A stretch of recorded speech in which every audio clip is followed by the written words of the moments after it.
This is St. Louis on the Air from St. Louis Public Radio. I'm Elaine Cha.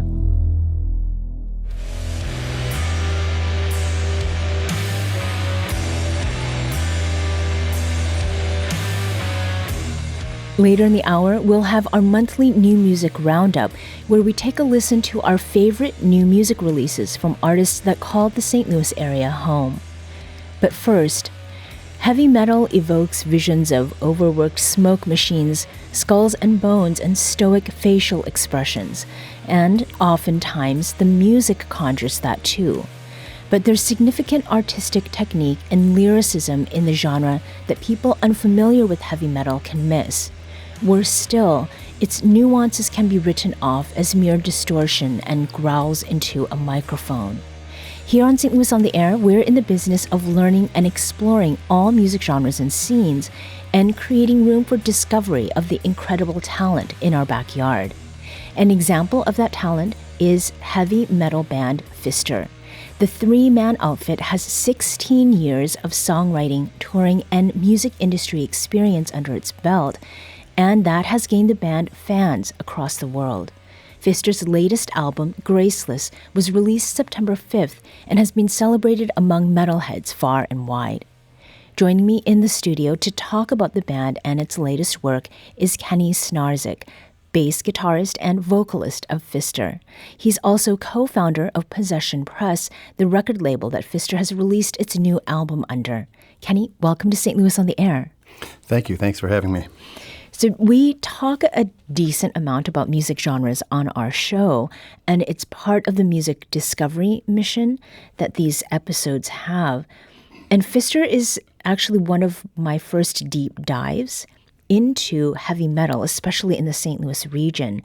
And I know that there are a lot of subgenres under the heavy metal umbrella, and from what I can tell, the subgenre doom metal often gets assigned to Fister. How would you characterize Fister's genre, Kenny? First, sorry if you're going to start with our band. But yeah, it's definitely in that kind of doom umbrella. Heavy metal is guilty of having way too many subgenres, and then within them, other subgenres and whatnot. Black Sabbath was a doom metal band, just a lot of it's just kind of blues-driven, slower typically. So yeah, we just, if people ask, we're like, yeah, we're a doom band. So you said, you apologized, which you should not have done. But you said that typically people who are not new to heavy metal don't start with you. How have fans of your work found their way to Fister? Oh, that's a good question. I think at the beginning, a lot of the people that got into us were due to just like reviews. This is like 2009, and a lot of those blog pages were pretty big where people would just share albums, and we were on some of the bigger ones of those on accident. And then we also practiced in the basement of Fubar at the time. And so we got on a lot of shows that way. We were just the band that was in the basement anyways. And like, you want to open that show? And we're like, sure, we don't even have to drive anywhere. I think that gets to something really interesting because, at least interesting to me, I haven't had a chance to see Fister perform live, but I've seen some videos of your past shows and the ambience that's created for the stage, the venues where you're playing, and how audience members are reacting to your performance is really striking.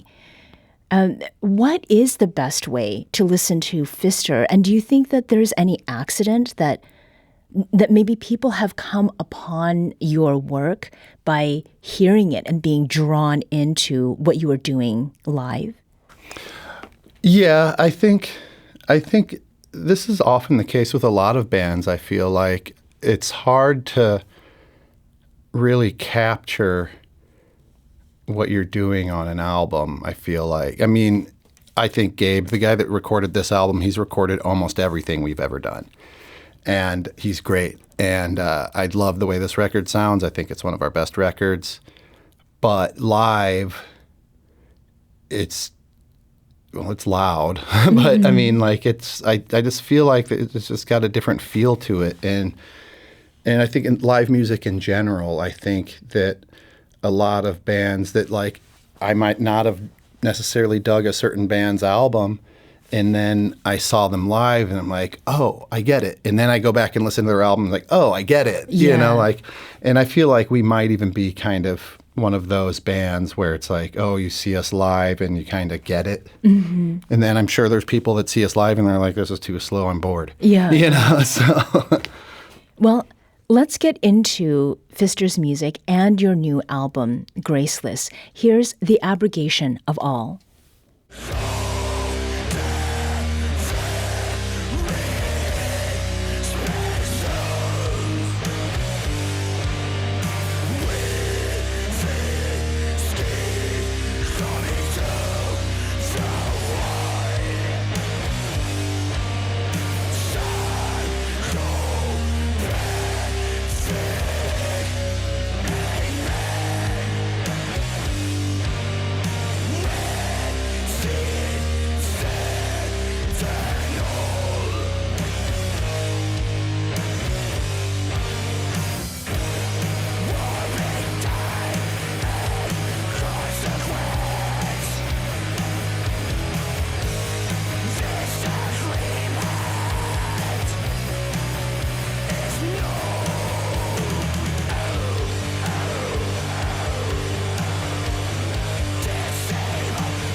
And that was The Abrogation of All by Pfister. It's from their latest album, Graceless, which was released in early September. So Kenny, doom metal is characterized by the sense of doom that comes from the lyrics, very heavy themes that can bring about a sense of dreads, and with lyrics like disrupting all that's known, dominated, mass reforming in the maelstrom, black holes vomiting broken heavens. This entropic realm of disarray is the last thing going, and it's all of our cosmic demise. Once powerful, now ataxial, gods reborn, weak and trembling. No reflections, no one ever existed. All of life was nullified. Unquote. So nullified, abrogated, canceled, the F out. So I'm picking up that sense of dread. Where does inspiration for these lyrics come from, Kenny? So it's the first time I've ever heard those lyrics, and I think not being screamed. And you have such a pleasant voice. It's like, wow, it just made it sound that much heavier. I feel like it's like, oh my God, what are you saying? So this particular song is it is kind of an ongoing theme we've had in the past, where we had an EP, and forgive me, I don't remember the exact year it came out, maybe 2012, called Violence, and it was in 5 parts, and each section was a different focus on. It starts with pretty much the violence of mankind. Like the beginning is the forced extinction of the Neanderthal, and then it goes into the Aleutian Rebellion, and then it goes into Trail of Tears, and then it goes into I think by 4 we go to like nuclear war, and then by 5 it's essentially a massive asteroid hitting the planet in future, and scattering us back into the heavens, and which I always kind of thought was kind of the happy ending of the thing. It's like, oh, we're just being dispersed across the universe again. It's like real Neil deGrasse Tyson-y type of stuff. But then after that EP, here and there we would release another song, and it wouldn't be like a part 6 or a part 7, but we knew that it was just an ongoing continuation of that. So we did Horror Vacui, and by this point we're all completely in space. So we had that one, which was like very black hole driven. And then we had another one, Star Swallower, which was just like a universe eating, I guess, other black hole type situation. So then this song is the last song on this album. This is the last continuation of that. And we're like, where do we go from? We've already, swallowed stars. Right, where do we go What's from left? that? So we're like, okay, what if there is some force completely nullifying any law of nature whatsoever? What kinds of conversations do you all have when you're coming together to create either a song or an entire album? There's a lot of, so when writing, a lot of it will be mostly Marcus, our guitar player, and the other vocalist as well. He will often come with some guitar riffs and the basic structure of a song. And then I'll come in and I'll be like, oh, what if we made this little transition different? I'll start being like, oh, cool song. Let me pick it apart, And then, Kirk will come in and figure out how to, actually have a backbone to it. Kirk's our drummer. Mm-hmm. And then we often won't have lyrics for, months, sometimes years, depending on the song. Some of these songs were written during like COVID. Oh, okay. And it had been a while since we released an album, I think like 6 years. But so some of these songs were basically written during then. And then, we just kind of updated them. But then when it comes to the lyrics, we'll often just kind of text each other back and forth, or we'll have a note opened that we can collaborate in. And so it's usually kind of on our own time. We'll be writing lyrics, and we'll be like, okay, here's the theme to this. Here's what kind of where we're going. So I have to ask, I often get gently, affectionately made fun of for my vocabulary. I was a writing major in college. And usually it's producer Maya Norfleet who's teasing me about my, so-called big words. But Pfister, looking at these lyrics and for the other songs too, seems like you all are fans of some big words as well. Where is that coming from? So, well, the thesaurus. Sometimes it's like, well, I don't want to, there's only so many ways you could say the void, but... yeah, there's that, obviously, but also just I like language in general. I think it's I try not to just go up there and say the F word a bunch. Right. It seems kind of like as much as we will sometimes call ourselves like caveman knuckle dragging music. Yeah, right. We try to, at least be a little bit refined. Mm-hmm. We're going to take a very quick break here, but we'll be back shortly to continue this conversation with Kenny Snarzyk, who is the bass guitarist and vocalist for heavy metal band Pfister. This is St. Louis on the Air on St. Louis Public Radio.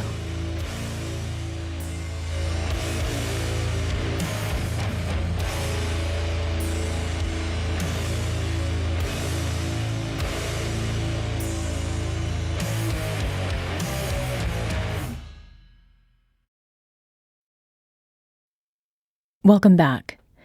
Let's return to our conversation with Kenny Snarzyk, bass guitarist and vocalist for heavy metal band Pfister.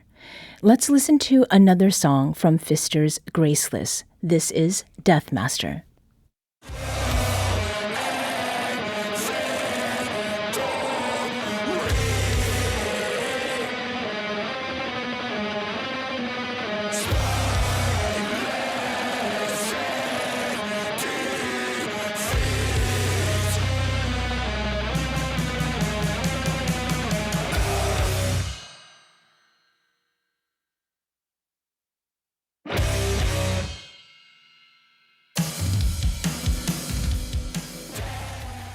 That was Deathmaster from Pfister's latest album, Graceless.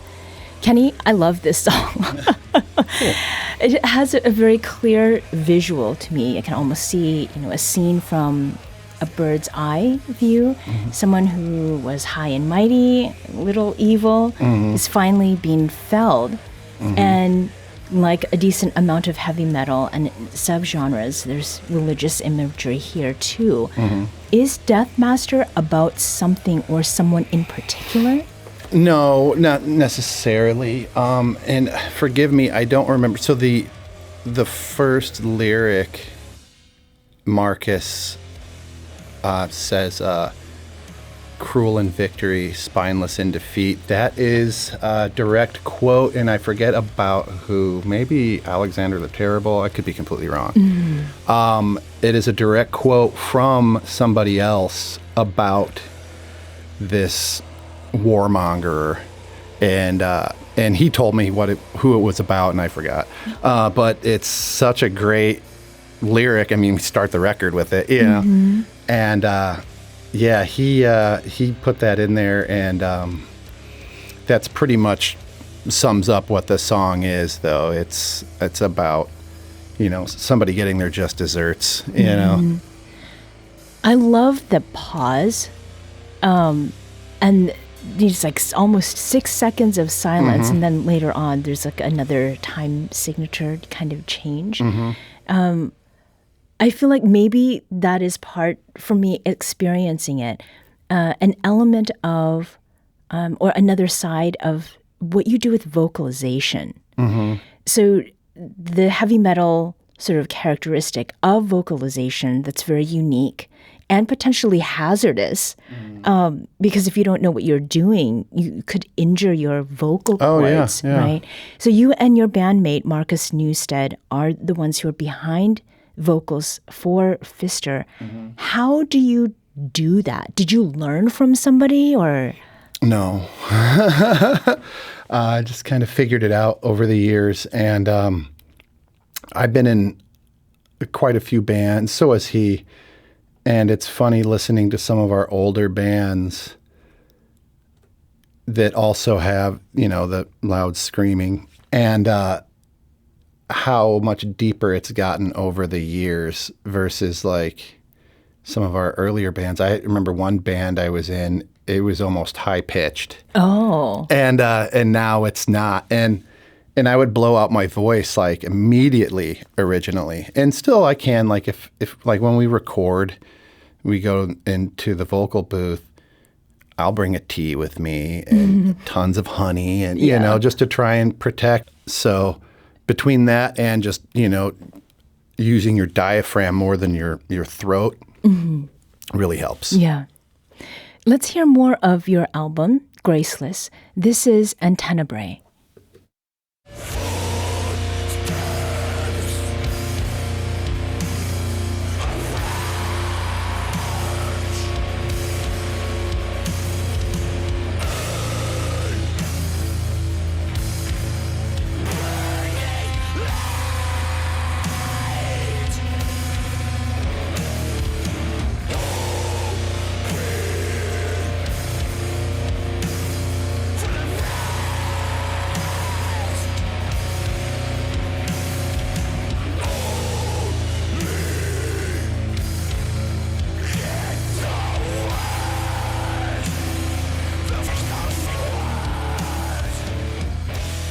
And that was Antenabrae from Pfister's latest album, Graceless. So there's very clear religious imagery here. I'm going to do that thing again and read some of the lyrics. Footsteps approach in burning light, hoping for the best, only to get the worst, the worst. Mendacious parasites all, feigning intellect and depth. Our weakness is our power, worshipped at altars of dread. Your god's a racist churl, unfledged without criterion, a wretched idea of morality. Kenny, what is it about heavy metal and its subgenres that takes musicians and listeners to church, as it were? I couldn't tell you. Daddy issues, maybe? I don't know. Like, I don't know. I've kind of pondered this myself. I don't want to say, oh, it's easy to just go there. But, like I grew up Catholic, and I am kind of enamored with the ritual of Catholic Mass. And like even in this part of the song, you hear the big choir sounds and stuff like that. Something about that, like, kind of Latin spookiness is just, I don't know, it just kind of, and then the architecture of like cathedrals, all that, it just has this very kind of heavy metal feel, at least to me. Like, I don't know, like it's and then in the same breath, I'm not as angry and atheist as I once was, but I still have my reservations about how people abuse religion. So, Pfister has been creating and touring together now for 16 years, Kenny. And in January, Pfister's song "The Abrogation of All" was actually part of our new music roundup.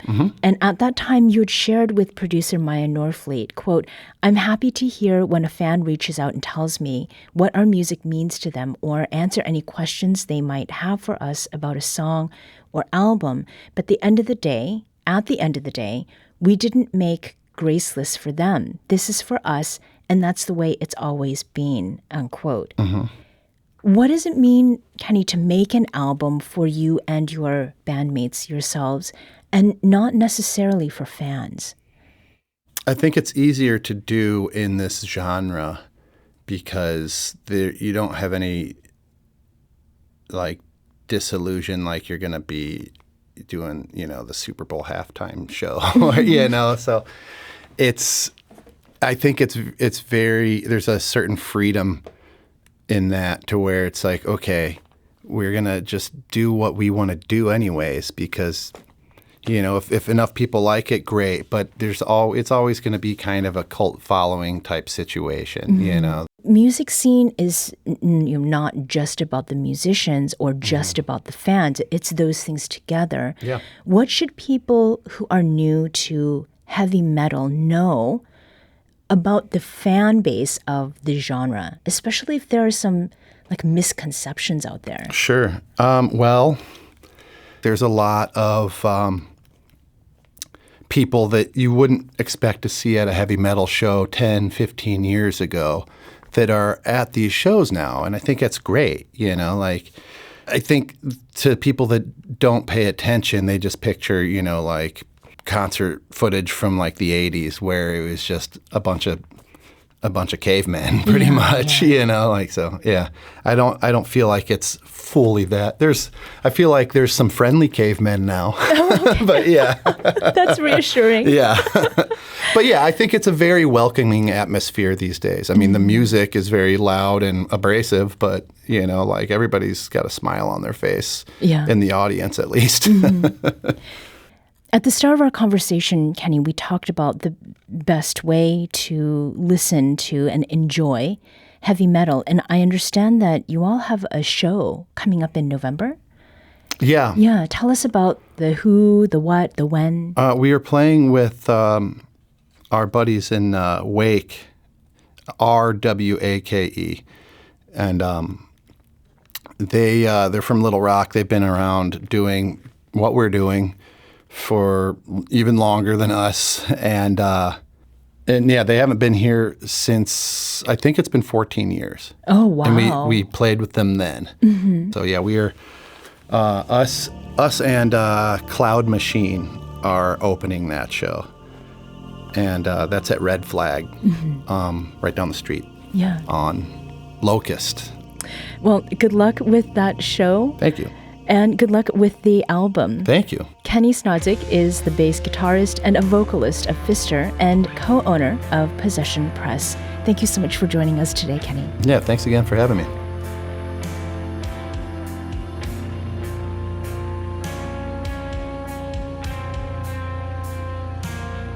This episode was produced and edited by Maya Norfleet. Our audio engineer is Aaron Dorr. Our executive producer is Alex Hoyer. St. Louis on the Air is a production of St. Louis Public Radio. Understanding starts here. Do you find yourself regularly listening to episodes of St. Louis on the Air? Suggest us to a friend you think might enjoy our conversations, and leave us a review and rating on Apple Podcasts on the App Store. It's the simplest way to help people discover our show. Thank you. St. Louis Public Radio is a member-supported service of the University of Missouri St. Louis.